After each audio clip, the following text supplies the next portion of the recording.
అదృష్టవంతులు అందరూ అవ్వలేరు. అలా అని నేను అదృష్టవంతుడిని అని నేను చెప్పను.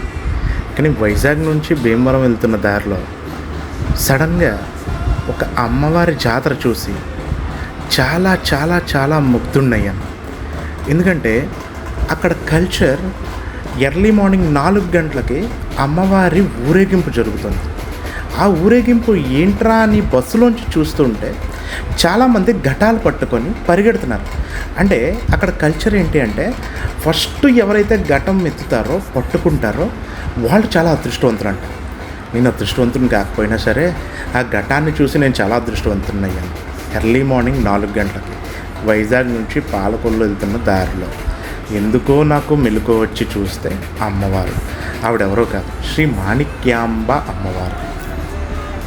మీరు కూడా ఈ దృశ్యాన్ని చూసి ధరించండి. Thank you so much.